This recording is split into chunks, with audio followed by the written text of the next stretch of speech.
Timeless tales, a modern moral, the algorithm that learned patience. There is a city not far from where you live, in which a small team of engineers builds the recommendations that decide, quietly, what 10 million people will see each morning. They write code that decides what is read, what is watched, what is thought about. And in the winter of a year not so different from this one, two of them disagreed about what their code was for.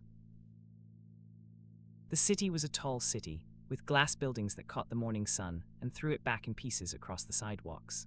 The laboratory where Ada and Marcus worked was on the 40th floor of a tower whose lobby smelled, at all hours, of expensive coffee. They wrote code that 10 million people would see before breakfast, and neither of them had ever met any of those people. Their dashboards were the only window onto the lives they were shaping, and dashboards, as anyone who has built one will tell you, have a way of showing you only what you have already decided to look for. The metric is clicks in the next 30 seconds. That's all leadership cares about. That's what gets us to the next review. If the number goes up, we ship. If it doesn't, we don't. It's not complicated.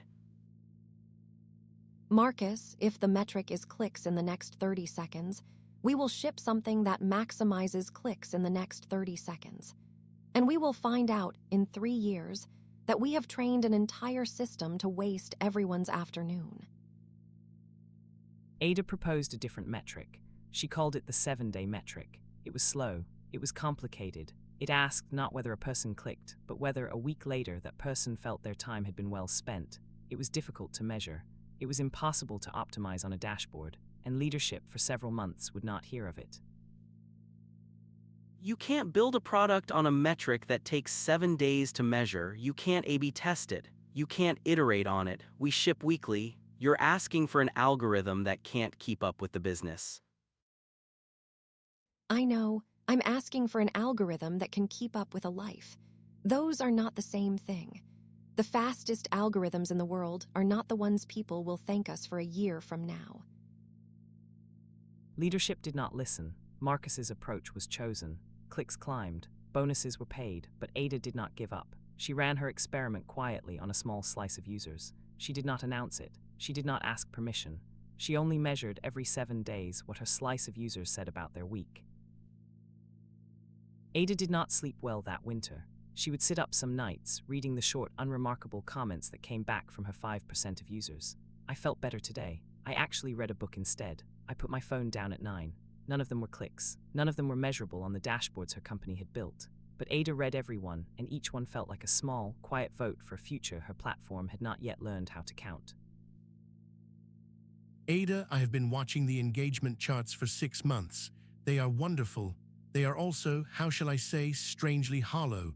People are clicking more, but they are also unsubscribing more. And the quiet ones, the long-time subscribers, they are simply going away. Do you have any idea what is happening?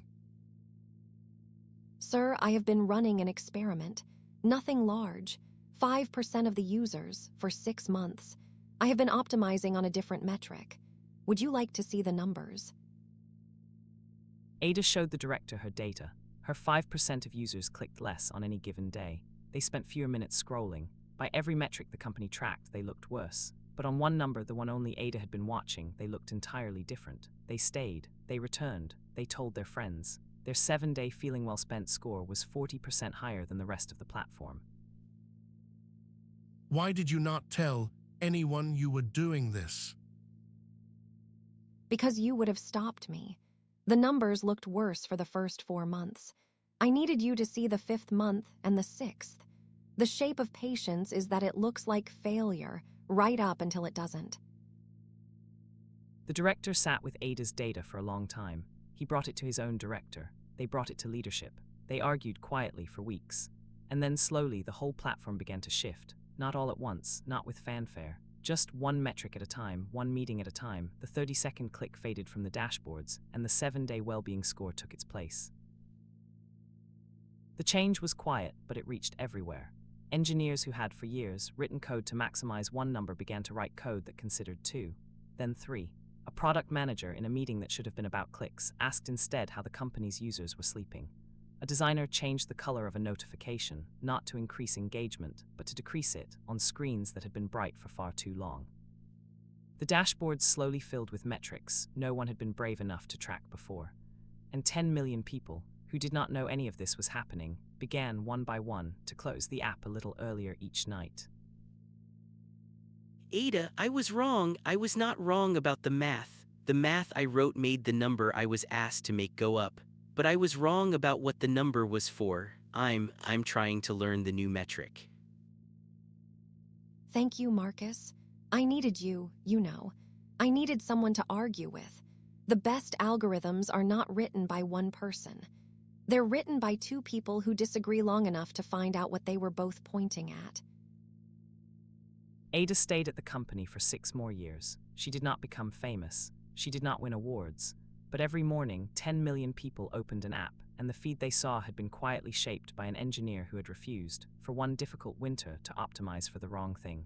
Some days, that is what a good life looks like. The best algorithms, like the best lives, are measured over longer horizons than we are tempted to measure them. Timeless Tales by AmtocSoft. A new tale every day. Subscribe and walk with us.